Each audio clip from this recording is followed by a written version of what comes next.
Go. Let's go. Should we just go for it? Let's go. Welcome back to She Said What, the podcast. I am here with Mr. Zak Goold. Goold. Yeah, you nailed it. Goold. I had it the first time and then I fucked it up. Happens.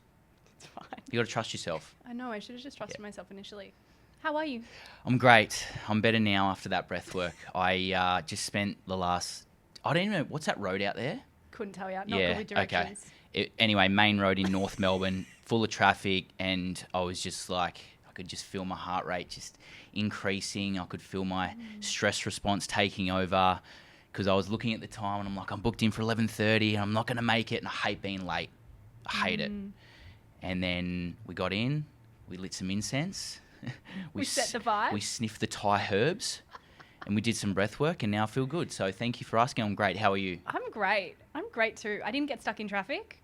Okay, I made good. it here with enough time. I had my windows down listening to Inner Bloom. Pumping. Oof, banger. So I'm good. Nice. I'm good. Thank you so much for joining me today. Pleasure. For those who don't know you, who are you and what do you do? Well, you nailed it the first time, Zak Goold. I'm, I guess, now a health coach and have been a coach in the industry for 12 years. Wow. Started classic PT, went through a bunch of injuries, so become curious about rehab, become qualified as a rehab coach, strength and conditioning, moved into CrossFit and did CrossFit and become a CrossFit coach for a few years, so sent it basically. And then, probably around 2 years ago, decided to pull the trigger and I guess get rid of like any like brick and mortar facilities in terms of running a business, and really just decided to have a crack at the online space, which I never thought I'd do because I'm a people's person. I love being with people, but I guess it was just my belief system around like not having the same impact in the online space. So now I'm an online health coach, focusing on what I guess is just what the client needs in that particular moment. And I don't have a particular bias on like gut health or the central nervous system or emotions or performance or rehab. It's just, when a client presents themselves and we understand their story, then I just take them on the journey that they need in that moment. I love that. Have you tried niching down before into like gut health and stuff? Yeah. I actually tried niching down into men's health. Yeah. And it was really good because of how challenging it was. But I felt like I was hitting so many roadblocks because that is a particular area that I needed to do more work in and on with myself in terms of, I guess, men's work. And I do feel like I'm starting to become more connected as a man in his masculine and also in his feminine, but I felt like I was working in an area that I just wasn't quite up to scratch with. But it was because I was told to niche down. Yes, I've heard the same. You need to have a niche. You need to be working with men over 30 with gut issues and low testosterone. It's like, okay. So I started making content around that. And it was speaking to men, but I'm like, I'm creating content around something that I'm not really passionate about. Like, I'm not passionate about one thing. Yes. You're not one-dimensional. You're multi-dimensional as a human, as a coach. Yeah. But everyone's like, oh, yeah, but then you speak to everyone. I'm like, isn't that kind of the goal? I love that. And I also love that you chose to be more in integrity. Yeah. Which is huge because I don't think there's a lot of that, especially in the industry that we're in. For sure.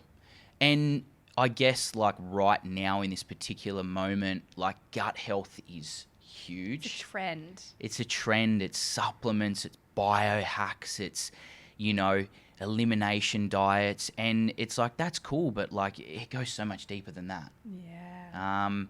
And obviously like circadian health is really coming into play. And I guess like, unpacking and processing trauma is a thing right now. And these are all been things for years. It's just people get caught in, the one cycle and go, oh, well, I need to focus on that then because everyone's talking about it. It's like, nah, you need to understand who you are first. Yes. And what your limiting beliefs and beliefs are, and what does health mean to you? I love that. How do you think that the limiting beliefs play into health? Because obviously there's a huge connection. Oh man, I mean, where to start? That goes so deep. I think it's like there's beliefs and limiting beliefs around everything, and how you talk to yourself is either going to be a belief or a limiting belief. I can't do that versus I'm going to go do that.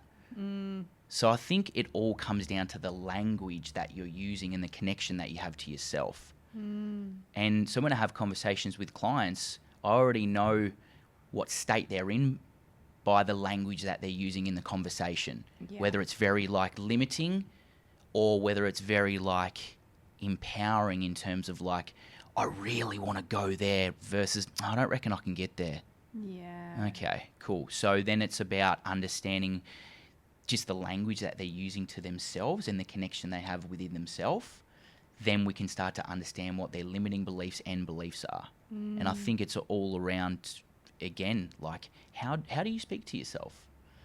I think a lot of people are so disconnected that they're just having the wrong conversation with themselves, or they can't sit with themselves. Oh, that's such a huge one. I said it to my client the other day, just go and have breakfast without scrolling.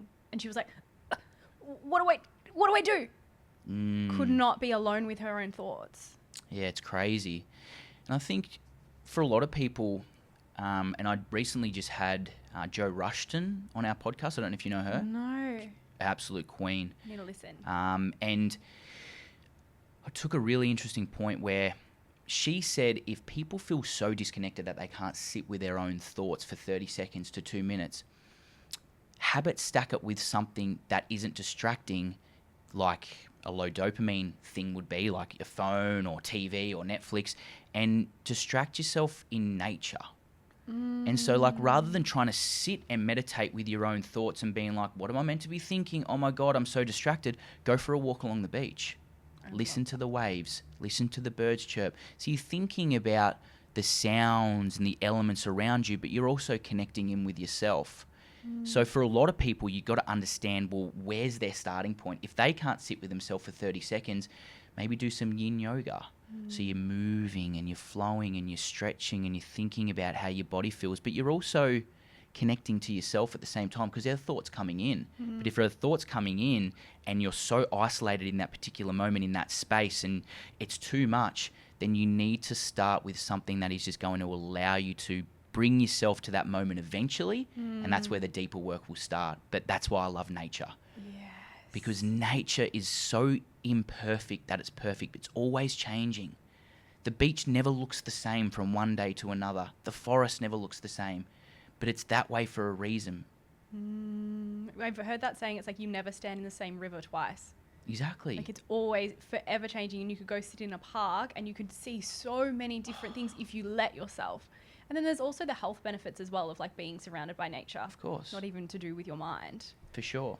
Yeah. So, yeah, look, I think it's really important in the health coaching space to stay as unbiased as possible because there is so much information that is basically just passed down ancient wisdom that we're slowly now discovering that I'm just trickling into my health coaching business almost daily.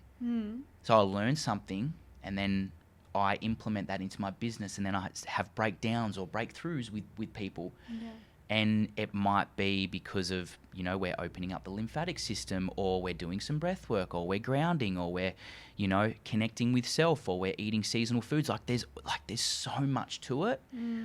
But I really do think it comes down to replicating and copying nature as much as possible. Yeah, living in sync with nature, living in sync with the light, and just following the flows of things. Yeah. Living in flow, I think, is a huge one. Yep. And just being able to not treat yourself like a fucking robot. Yeah. And I think you make a really good point. I think health coaching, or in my opinion, is treating the person as a person and as a human and understanding who they are. And I always say to my clients or potential clients that I'm having a call with, like, are you prepared to become best friends? Yeah. Besties. That's what I call it. And they're like, yeah, like, I guess. And I'm like, nah, like it has to be a fuck yes or it's a no. Because if you're not willing to become friends and open up on that deep level, the work that we need to do won't get done. Yeah. Because otherwise it's like here's this supplement for this thing. Here's this food for this thing. And you're treating the symptom. Always. Yeah. Even though it might be I'm doing quotation marks here, the functional health practitioner space, you know, BPC 157 is not the answer to all your gut health issues. Do you know what I mean? Yeah. It's like you're, and I know this might trigger a few people, but you're almost just doing a slightly better version of what a doctor is doing. The root cause is not the candida. The root cause is the thing that has caused the candida to be present. Yeah. Like popping a melatonin every night isn't going to help. Why don't you go and help your body actually produce the right amounts of melatonin so you can get a good sleep? 100%. Yeah, it's just like Band-Aid, Band-Aid, Band-Aid. But then because it's alternative or natural or supplements rather than medication, I guess it's got a different stigma, the right word? I guess, It's more acceptable, but it's almost the same behavior. Yeah. It just doesn't have as many negative side effects as what antibiotics do. Yeah. Like it does have some multifaceted benefits, which is great. But like if you're really disconnected, dysregulated, super stressed, have a heap of inflammation in the body, like, you know, that PEA anti-inflammatory supplement might move the needle a tiny bit, but it's still not going to get to the true root cause of why that's happened in the first place. And it's usually death by 1,000 cuts. What do you mean? So death by 1,000 cuts is like, you know, spending one night scrolling on your phone, or waking up one morning and looking at your phone, or that one, you know, meal with seed oil. It's not going to hurt you. But it's the continuous countless days, you know, the bright nights, the poor sleeps, the bad conversations with yourself, the bad relationships, the unpacked and unprocessed trauma built up over time, that you all of a sudden hit this point, whether or not you're 18 or 38, it just goes bang and it hits you in the face all at once, and you go, oh, okay, now I better start doing something about it now. It's like a toxic bucket, right? The way that I've heard it be explained is like you have as like a bucket and you can only handle so much, and everyone's bucket is different. Yep. And so every little bit of seed oils, or every little bit of like doom scrolling, every little bit of repressed anger just like adds up, and then you're brimming. Yeah. And then you go, oh, fuck, I need to do something about this. Oh, it's so like, true. Fucked. And there's this analogy called the feather, the brick, the bus. Okay. And the analogy is like the feather being like the start of the problem. It'll tickle you, be like, oh, okay. Like a little bit of bloating. Yeah, or a little bit of bloating, a little bit of brain fog. It's tickling you, but it's not doing any damage. Yeah. And you go, oh, that's okay, but I can deal with it. Then there's the brick. Someone has literally thrown a brick in your face, and you go, fuck, that hurts, but I can probably still survive. You know, that hurts. Yeah. And then all of a sudden, the bus hits you, and you're fucked. Yeah. And it's like, we need to start listening to the feather. Yeah. Those little tickles, those little pieces of information, they're all signals. They don't mean you're broken. This means you need some attention in that particular area. If you can not allow the brick to hit you, certainly not allow the bus to hit you, I don't really believe in, like, you know, what's that right word? Oh my God, I've completely forgot. But where you're looking at something before it happens. Being like proactive? Proactive. Like, I do believe proactive is a thing, but sometimes shit's going to happen. And that's cool. But if you're being proactive to a point where you're just listening to your body, that's all the proactiveness that you need, is just listening to your body. Yeah. Because it'll tell you what you need. Literally, I have a similar saying, not as like aggressive. Like it whispers. Yeah. And then it will yell, and then it will scream. There you go. And I got, like, Crohn's disease was coming up in my body to the point where I got hit by the bus, and then it reversed over me, and then it went back again because I just didn't listen. Yes. I was like, it's fine, everything's fine. Like, house on fire. Yeah. This is great. But it was to that point where it was absolutely fucked before I started to do something about it. And it goes back to what we were saying about if you connect with yourself. Yes. If you're connected to yourself, then you can hear it better. But if you're disconnected, then how can you hear the tickles and the whispers? Well, you're just always ignoring it because it's quote unquote normal to bloat. Normal is fucking... What's this hot girls bloat, or hot girls have IBS? Hot girls have gut issues? The fuck is that? Yeah, it's like, do you reckon it's like this ongoing thing where it's like, if we normalize it, then people, I don't know, but it's not right. And Yeah. just because it's normal, does it actually mean it's normal? And do you want to be normal? Normal and common? No thanks. Yeah, it's super strange. Like, I always get stared at when I walk into, and God forbid I'm going in there less, but when I have to walk into like a Woolworths or a Coles and I've got no shoes on, I've got these blue light blockers on, people are like, what the fuck? That was so weird. I'm like, no, I'm the normal one. I think I'm the normal one. Yeah. I know I'm the weird one. Yeah. But I love being the weird one. Yeah. You know? I used to have a real problem with it. Like, be really scared of judgment from other people, of being the weird one. And now that I've embraced it, life is just so much better. Even this morning, I was waiting to go into the gym and the sun's coming down. It was so beautiful. So instead of waiting inside the gym, I just stood there and just got the sun on my face. I wasn't scrolling on my phone or anything. 2 people asked me if I was okay as they were walking into the... Are you all right? Really? Because I wasn't like distracted. I was literally just like this, or You're I just was just melting. looking. I was just like watching the clouds. Wow. And they're like, something must be wrong with her. How interesting is that? That's super interesting. Yet, like, you know, I live down in Torquay. Like, that's what everyone's doing. Where if it's like, if you were maybe doom scrolling, like, on the beach, you know, with a hoodie on, people would be like, fuck, are you all right? Where it's like, I think where you live and what people perceive as normal is normal in that particular environment. Like, when you're down by the beach, like, no one's wearing shoes. You know, there's like... me and Jordan are down there swimming most days, and there's old women who are like 60, 70, 80 years old, like with swimming caps on, like swimming out in the middle of the ocean every day. And then they come back and like I was out swimming this morning, they were all cheering and celebrating, and like that's the norm for them. Where if they were put into a city environment where everyone's got their head down on the train, vaping, AirPods in, they'd be like, what the fuck? Because that's not normal to them. So I think environment plays a key role into what people perceive as being normal. Well, it would essentially come back to also wanting to be pack animals as well, right? Like, if we go on a nervous system level, if everyone around you is hoodies on, AirPods in, vapes, I don't know how many vapes you have at one time. I mean, I don't want to know. Look at us, we're like, how do I vape? But like, if you went against that, Yeah. and you're like, okay, well, I know I want to wear some blue blockers, I know I want to stop vaping, it's the pack mentality that almost keeps you in that, because your environment dictates it so much, and it's scary to go outside the pack. It really is. Yeah. And I think going outside the pack is the first step, and creating a new pack is the ultimate step. Yeah.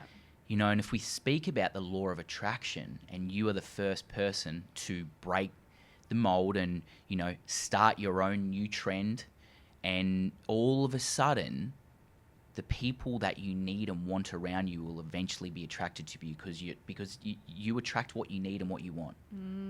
Have you done that? Did you find that your tribe changed the more you got out of rehab into more health stuff? And still continuing to change. Yeah. For sure. And like, I feel like every day, every week, every year, it's like just new things are coming at me, new opportunities, new conversations, and it's like it's because I'm so open. Like, I'm open to new things, and I want things to constantly keep changing. I don't want things to stay the same. Why? Like, because it's boring there. Yeah. Like, yes, I love routine, and I think there's things that need to stay the same. Your circadian rhythm probably should stay the same. Let's keep that the same. Let's keep that the same. Yeah. You know, let's keep some non-negotiables there. But in terms of like learning new things and learning new skills and moving your body in different ways and meeting new people, it's always got to continue to keep changing. Because that's how we evolve as humans. We're not meant to just sit in an office, do the same beep bop beep bop. Yeah. That's my impression of an office worker. We are robots, but well, fuck. I mean, AI is a thing.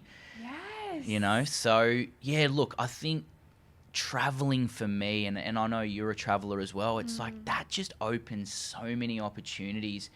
And I think being in a completely different environment where you're disconnected from work and you're connected to nature and you're connected to the food that's in season and the communities around there, you sit back and you always learn something about yourself.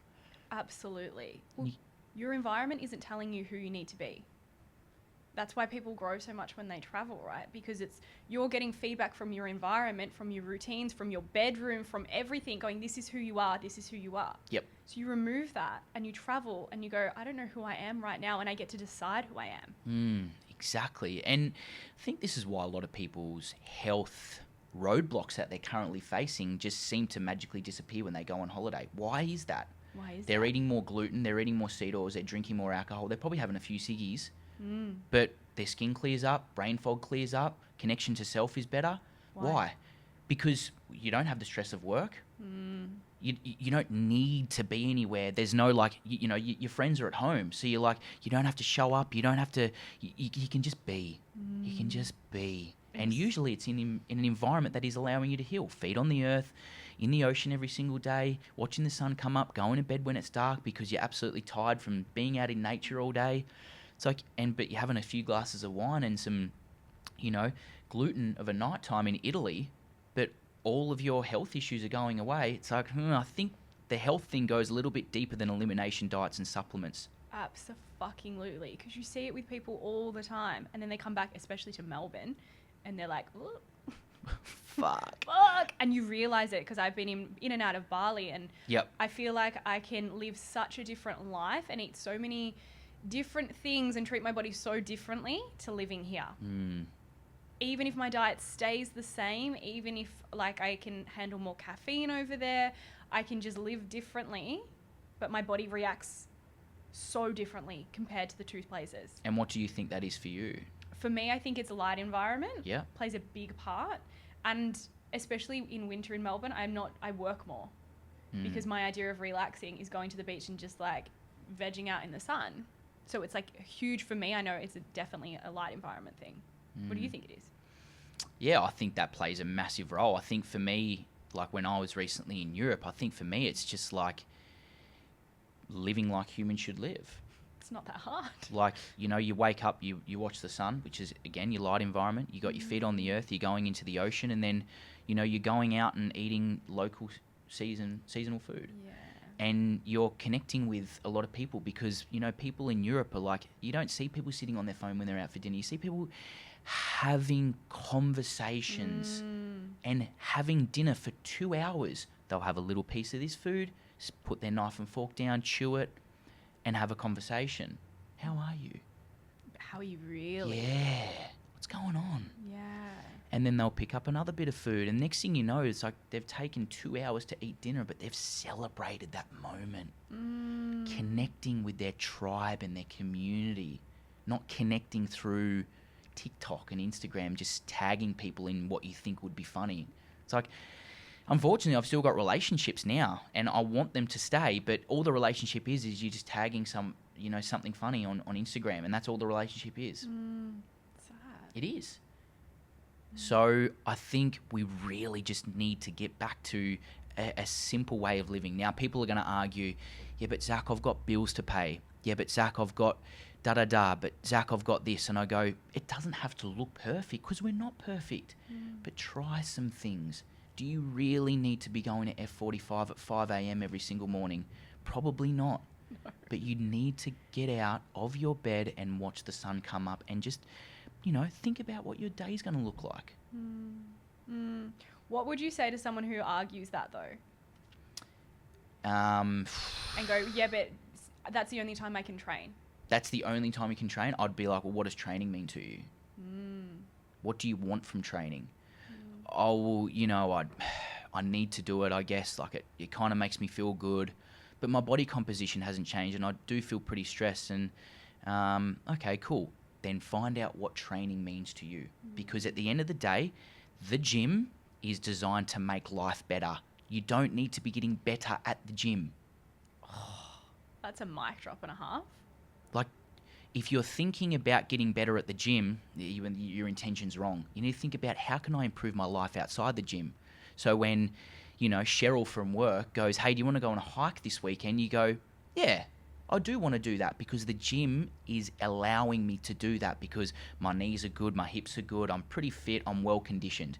Do you need to be doing F45 to go on a basic hike? Probably not. Hike more and use the gym to help complement what you're doing in your outside life. So it even goes a step further. What do you want your outside life to look like? Do you want to surf, hike, run, swim, mountain bike, play golf? And attach the gym to the thing you want to get better at. And I guarantee you only need to show up a certain amount compared to 5 days a week, 6 days a week. Yeah. Amount I was trying to say. I don't know why I said mount. I cooked it. But yeah, see, I'm not perfect. But I think intention is a big thing. Yeah. With everything in life. Like, Yeah. why the fuck are you doing anything? Yeah. Like, having an intention to move through life, having an intention for the day. Yep. Having an intention for every single thing you do gives it a purpose and gives you a purpose. If Yeah. you're just on autopilot, what Yep. the fuck are you doing? And then also allowing yourself to do nothing. Yeah. Because your Huge. belief system is like, oh, fuck, I need to show up today. I need to do this. Like, I've got to have this routine. I've got to go to the gym. Why can't you just not do that? And someone says, what did you do today? And you went, absolutely fuck all. And I loved it. I had the best day ever. What did you do? Nothing. I didn't need to be productive. I don't need to be productive all the time. Because I always find the moments that I need are always in the nothingness. Oh, yes. And this also doesn't mean, what did I do all day? Nothing. But you actually sat on the couch and scrolled for 10 hours. That's a different nothing. Or watched fucking Gossip Girl reruns. That's not doing nothing. It's like having no productivity, no plans. You're just lying outside on the grass. That's the best fun. I love lying. I love just laying down. It's so good. And laying down in the sun. Oh. Like, I was laying down yesterday and the sun just poked out, and like you had that moment this morning, I was just melting. I was just like, oh, this is it. This is all I need right now. Then you sit there and you meditate. I did some breath work, and then I was like, I know what I need to do. Yeah. Because I allowed myself the space to become clear in what I needed. When you think about what you need too much, what do I need to do? How do I need to show up? Journal all the time. It becomes too overcomplicated and too regimented. Give yourself some time. Remove yourself from the environment that's distracting, and then reconnect with yourself, and all the ideas, all the thoughts, they'll come up, whether or not they're good or bad, and that they can be bad, and allow them to be bad. You don't have to process everything straight away. And one of the things I do with clients is, like, when we start to unpack or process stresses, traumas, fears, anxiety, and everything of that nature, it's all you need to do is just recognize that it's there and be okay with it. Okay, that's you're already starting to process it by understanding that it's there, and come back and process it when you're ready, when the time is right. Just because it's there doesn't mean you need to go head first. Straight into it. Yeah. And all of a sudden this like past trauma from like when you were 15 comes up, and you're like sitting there and you're like trying to unpack it and you're asking it. Just understand that it's there and go, oh, okay, how does that make me feel? Just continue to have conversations with yourself around everything. Yeah. And the way I do it is I do it a lot in the car. People are like, you must listen to all these podcasts. And I love music and I love podcasts. But the majority of the time I'm driving with nothing on. I love a little silent drive. Just and you recognize so many things, especially how people are sitting in their cars. Oh my God. What do you mean? Just like swerving and fucking get off the road and vaping in their car, and you're just like, holy shit, they need to just chill out for a bit. And I'm just here just like watching the sun come up, just cruising. Just loving life. Just loving Window it. down, getting some infrared. Yeah, that's it. Just windows down, hairs flapping all about, and I'm just like, yeah, this is sick. Yeah. And I'm just watching people drive past and just like, fuck. And I'm like, yeah. So it's like, just use those moments like where you don't have to always be distracted by something coming in. Yeah, because consuming isn't just like what you're putting in your mouth, but it's what you're putting in your brain, what you're putting in your body. Big time. Can you go for a walk without it? Can you drive without it? Big time. Be really, really mindful of what you're actually letting into you. Yep. And have a hobby or multiple. Yeah. And this is why I wanted to, and I know we're going to speak about it, is surfing. Yes. Because I know you recently just started, and was that in Bali? Yeah, I did one. There you go. In Lombok. I loved it. Like, I want to ask you, like, what did that bring up for you in that moment where you had to think about, you know, nature and the way that the waves are moving and the tides and the wind and trying to stand up, but you connected with nature. Like, how did that make you feel in that moment? Unstoppable. And it was really interesting because we did it as a group lesson as part of a retreat that I was like facilitating for, and it was part of the retreat, and she's like, you can come and do a lesson too. And I was like, fuck yeah, why not? Yeah, when in of Rome, course. when in Lombok. Yep. And they were really good. There was maybe like 6 guides that helped a big group of us. And my guy's like helping me out, and he's like showing me how to get on the board. He's like, you're going to be the first one to catch a wave. Yes. And I was like, mate, I've never surfed in my life. First one to catch a wave. Yes. I don't know what it was, maybe some magic voodoo. But he's like, yep, cool. And then they push you in and you feel the water, and you have to connect, and then you have to trust. Like, I was like, my body just knew what to do. We practiced it for like 5 minutes on the beach, but I was like, just go for it. Like, just try and stand up. What's the worst that can happen? You go into the ocean. You love the ocean anyway. Mouthful of salt water. Perfect. Great. Yep. And it was just I just stood up and my mind just cleared. And then I made it a little bit far, and then I just fell off, and I was like, that was the best. Do it again. Yep. Let's go. Yep. And I think a lot of that is like, people need to understand that being bad at something is great. Yes. Just thank you. Be a fucking idiot and go learn a new skill and suck at it. Yeah. Because sucking at it just makes you better. Yes. You have to be suck bad at something it. when you start something. Like, you have to start. People are too scared to start something because they don't want to look bad at doing it. Yes. But like, looking bad is half the fun.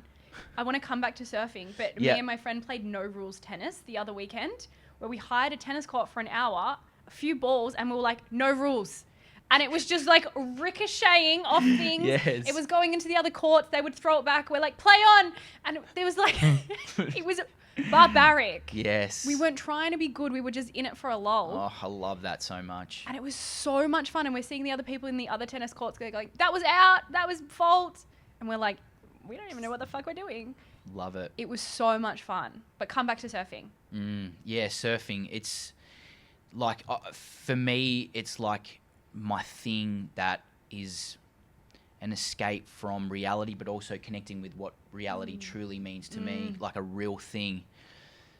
Connecting with nature, connecting in with myself, and like being on but being off at the same time. Like, you need to be on with surfing, but sometimes when you're too on and too in your own head, I can never surf properly. Yeah, because you overthink You're it. overthinking it. Yeah. And I always have the best surfs when I'm just like chilling, you know, like, but still switched on. If I'm really stressed and I'm thinking about something external, like, I end up cooking every single takeoff and just getting smoked, and fuck, now you're in your own head about that. So I think there's so many things that come with surfing that just, you know, it's always changing. Nature's always changing. Like, I've been out when it's been crystal clean, offshore, perfect conditions, bang, conditions change instantly. So then you have to change with it. You have to change with nature. You have to adapt and adopt to what it's doing, because it will sweep you up, and you have to listen and learn, and you have to be connected with nature. So it's like everything, it's ticking every single box. And when you catch a wave and when you feel really good in that moment, you might get a few turns in. You look back at your mate who's back out in the lineup, and he's just throwing his fucking hands in the air, just going, yeah. He's just going, fuck yes. And you're pointing at each other, and it's just like, yep, I'm the man. That was sick. And that feeling will never, ever, ever get old. I went for a surf, I think it was Tuesday morning. No, it can't have been Tuesday. It was Monday morning. And it was like at a point break that's close to home, and just the whole build-up was like, all right, you check the surf, you check the tide, you check the wave, you check the wind, you check everything. You're like, I think it's going to be on. So already you're G'ing yourself up. You put your board on the roof, you get there, you wake up, the sun was coming up, the moon was in the sky, and you could just see like that first light and the first little wave, and you go, it's fucking on out there. You grab your board, you put your weddy on, and you get out there, and you just catch that first wave, and you go, that cost me nothing. No money. It cost me money to get the board and the weddy. Once you've got that, it's just freedom. And it's really good for you as well, right? It's crazy cardio. your shoulders are cooking at the end of it. Yeah. But even just if you're there for like sunrise, being outside in nature, in the ocean, Grounded. there's a reason that surfers are actually so chill. Yeah, for sure.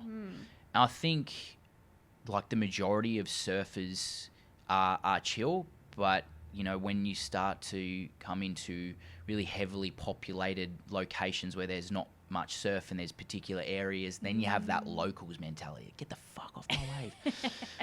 But that's in that particular moment because, you know, everyone wants that moment for themselves, and I get that. No one's as prepared as probably what they were in the 70s to share those moments. But yeah, the majority of surfers, you know, do carry that stigma of being like super chill, and you know, their skin's always looking good, their hair's blonde, and you know, they are chill, they're fit, they're healthy, they're tanned. Yeah. So yeah, I think surfing for me is just like my hobby and my outlet. Yeah. Well, even coming back to it, get a hobby. Get it? Yeah, it comes back to getting a hobby. Because if you're just working, like eat, sleep, work, repeat, then what is your actual purpose of life? Yep. Without like, yes, we can have a purpose with work and we want to like create deep relationships and all the things, but have something that's not productive. Yep. In a way, I think is really healing. Yeah, something that's definitely not connected to like what you do. Like my passion, your passion is health. Yeah. That's not my hobby, but I'm doing a hobby that is healthy. Yeah. So I think it's important to probably have a hobby that's like, you know, not fucking, you know, sitting at a pub and drinking 10 pints and smoking ciggies. Yeah. Like, that used to be my hobby. Yeah. Loved it. I used to love smoking. I used to love a ciggy. Yeah.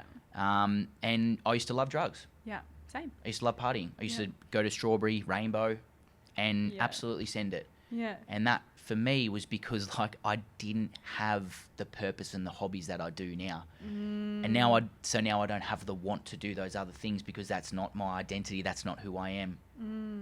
Did you struggle changing that? Or was there any, like, resistance, pushback? Yeah. Absolutely. And, you know, things still pop up every now and then when you go, fuck, that would be pretty fun. But it was 3 years ago, New Year's Eve, I was just in one of those modes. 3 or 4, no, it might have even been 4 years ago. New Year's Eve, I sent it. Heaps of wine, the bag came out, smashing it, and I cooked myself, and I was in bed by 9 o'clock. Perfect. And we had a party the next day at the Coburg Velodrome. It's that one-day party. Let them eat cake. Nah, I've been to that one a few times. I can't remember. Sun Cycle. And I woke up, and from that point, I was like, I'm going to go to this thing completely sober. And I did, and I loved it. Yeah. And from that point, my relationship with all of that stuff has completely changed. Because I realised that I could still do things without enhancements. Even though at the time those enhancements were fun, but I feel like now I can have that fun without it, if not more. And I've had ups and downs and little moments where I have a drink here and whatever else, but, you know, my intentions are always just looking into who I truly want to become, and I guess finding my true self. And that is just a journey, understanding that I'm going to make mistakes along the way with everything that I do, with my clients, with myself, with my family, with my friends, in my relationships. I'm going to make mistakes, and that's fine. That's totally cool. Just remember, we never go backwards. A belief system is you think you're going backwards, but you never go backwards. Yeah, it's impossible. It's impossible. Yeah. I love what you said about making mistakes, right? Because that's how we learn. Of course. We can't always be perfect, and we're not fucking up occasionally. Yep. Like, how will you ever be able to refine and change and adapt and do things differently? Exactly. Yeah. And I think people are so scared of making mistakes that even when a mistake happens, I'll be like, oh, no, that actually wasn't a mistake. Like, oh, it's all good. And it's like, bro, you're all good. Just let yourself fuck up. That's why I think getting that hobby, and it allows you to look stupid. Go try golf. Oh my God, yes. Go try I love golf. It's so good. It's so good. But I'm so bad at it. And the thing is, you'll never get good at golf. That's the thing, because golf, there is so many variabilities. But the thing is, like, when you understand you will never be perfect at something because perfection doesn't actually exist, like, and you can be okay with yourself looking stupid, then you can be more vulnerable. Yeah, because it ripples out. 100%. How you do one thing is how you do everything. Yep. So if you can look like a dickhead on the driving range, Yep. like that's going to ripple out into lower levels of resistance, connecting with someone, right? Your vulnerability levels are going to get lower. Like everything is going to ripple out into your life. Yep. I think authenticity ties into that a lot as well. Showing up as your most authentic self, people look at that and go, yep, or no. Yes. And that's what you want. You want to be Of yes course. or no. You don't want to be liked by everyone, which is exactly who I was 3-4 years ago, was a people pleaser. Yes. Same. Oh man, you can get along with everyone. And I'm like, fuck, that's a good thing. And I can get along with most people. But not everyone needs to agree with me, and I don't want everyone to agree with me. Yeah. But I want people to see me for who I truly am and go, I don't like him, but fuck it. You know what? He's doing his thing. Sweet. Yeah. But the problem is when people are showing up as their most authentic self, there's two things that happen. People are quick to judge because they don't want to know why. They don't want to know how you got to where you are today or why you think like that. They'll just be like, that's wrong. Yeah. Fuck you. And you're like, whoa, okay, cool. So I always say to people, if you don't understand what I'm doing, then either want to understand it or fucking delete me on social media. Yeah. You don't have to follow me. You don't have to follow me. That's cool. Yeah. And I think showing up as your most authentic self is just the most important thing to do. Yeah. Because that means you're connected to yourself if you're showing up truly who you are, and especially through the lens of social media. There's so much inauthenticity. So much. Yeah. And I like what you said about like, you don't have to follow me, but understand why I do this and lead with curiosity, because usually it's like, I don't like you because you're representing something that I repress in myself. Or it's like a big mirror. I used to do this before I went sober, and I would see people not drinking and I'm like, you're a loser, have some fun. And then when I went sober, it got turned on me, and I was like, that was me being insecure that this person was having so much fun being sober, and unconsciously I didn't believe that I could be that person. And how do you feel now? Fucking great. I love being sober. Yeah. And I feel like it was a big like catalyst for me reconnecting with myself. Yep. Because when you remove the enhancements, like you said, and you actually allow yourself to be you without a bag of cocaine, it's like, I'm a heaps better person when I'm not gagged. For sure. And look, I think everything truly happens for a reason, and your past is shaping your present. I wouldn't change it for the world. Would not change it. Yeah. And yes, I had to do some work, and yes, my testosterone was on the floor, couldn't get an erection, everything in between. So I had to go in and do some work. But that work shaped me to become the man that I am today, and will continue to shape me. Yes. And yeah, I think there's so much in that. I think like appreciating your past, whether it be good, bad, ugly, and anything in between, and understanding that you are here right now in this particular moment because of that. Yeah. And not to like repress it or go like, fuck, I wish I didn't do all those drugs, or fuck, I wish I didn't go through that. It's like, you are you because of that. Yep. I got asked the other weekend, what's something I wish I knew earlier? And I was like, actually nothing. Exactly. Great answer. Because everything I needed to know at the time that I knew it was exactly what I needed to know. Yep. I think a better question is, what if you could sit down and have a conversation with yourself in 1 week from now, 2 weeks, 2 years, like how would you want to be talking to yourself? I love that. Because then you're already looking into something that you should be doing anyway. So like you're manifesting then. I want to be talking to myself being like, oh, girl, you got clear skin. Is that how you talk to yourself? That's how I talk to myself. Yep, I do. Boy, you got clear skin. You've got good energy, great testosterone, good libido. You're a good man. You're so connected to your masculine and your feminine. That's what I want to be talking to myself tomorrow, next week, next year, and continuing. So I will start living like that. Well, that's the law of attraction That's 101. Exactly. So rather than like looking back in your past being like what I can change, look into your future being like what do I need to change and how can I change it from now? I fucking love that. That's a beautiful spot for us to finish on, because I think we've been on a little yap fest. Yeah, But one more question. let's do it. what is a controversial opinion you have about your industry? Also, sorry for saying Yap Fest. Never said that before. That's great, though. We'll call that episode title Yap Fest. Yap Fest is that cool? Controversial, is that what you asked? Controversial. I mean, I think there's a lot. I think there needs to be controversy. And it's good. But, like, I think the one thing is, like, in the quote-unquote health functional practitioner space is people being biased towards just one area. Everything starts in the gut. I hate that. And just constantly using like a means to an end, a gut protocol, a supplement protocol, an elimination diet. And don't get me wrong, everyone has their own approach. But humans go so much deeper than that. And the controversial is I don't think with a lot of these health practitioners out there now that they're no different from doctors because they're failing to understand the human. Yes, they have the right intentions. And I used to be one of these health practitioners. Yeah. And I used to say, everything starts in the gut. You've got SIBO, you've got leaky gut, you've got candida, so we're going to do this protocol.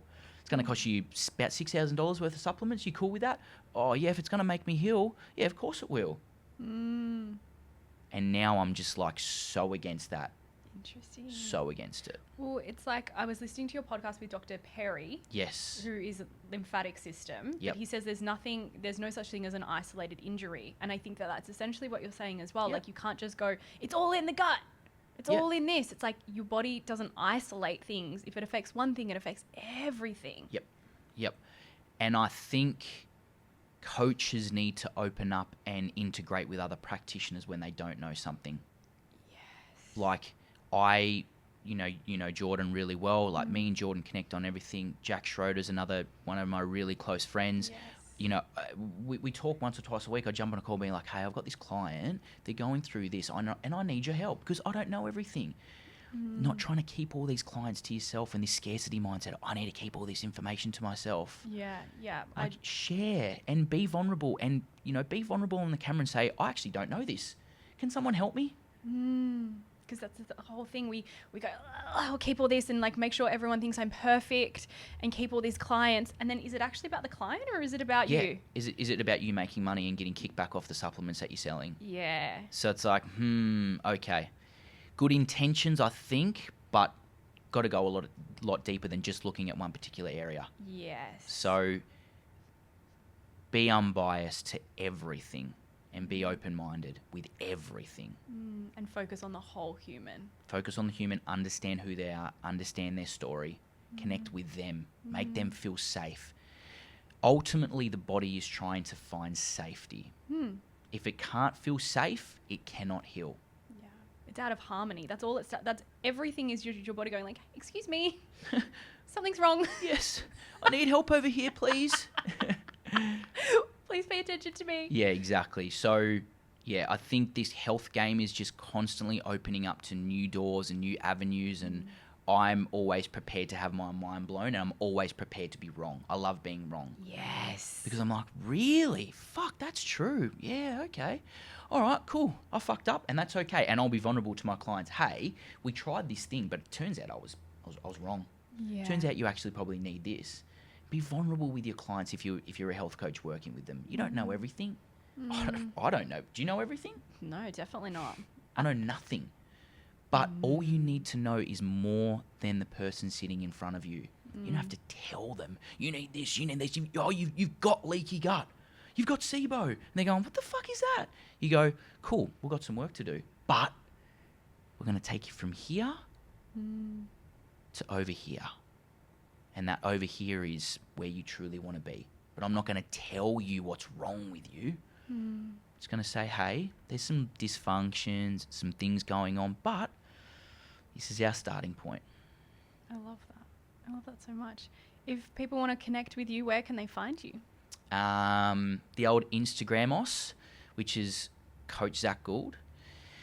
I'm on Twitter, but I do fuck all in there. So I mean, I personally just use that for content because it's a great platform. A lot of health coaches are posting amazing content on there. Because it's not I'm like, what's the word? Sense. No bingo. Yeah. No bueno. It's not Yes. just censored, is it? Exactly. Yeah. And yeah, that's pretty much my platform. I don't have a website. If you want to work with me, then just jump on my Instagram and there's like a little link tree. It just says work with me. Fill in that form, or don't. You don't have to. That's cool. You don't have to follow me if you don't want to either. That's fine. But yeah, just reach out and connect. I'm always open to have a chat and connect and understand a little bit more about who you are and your journey and your story and everything of that nature. I love that. And you also have a really good podcast, Real Yes, Health of Talk. course. With Jordan. The Potty, the Real Health Talk podcast with my one and only man, Mr. Jordan Davey. I love that dude. Yeah, he's great. He's the man. So yeah, we've got our podcast. We're like 33 episodes in. Had some incredible guests on this year. Yeah. And yeah, it's going well. Awesome. Yeah. Thank you so much for this. This has been magic. My pleasure.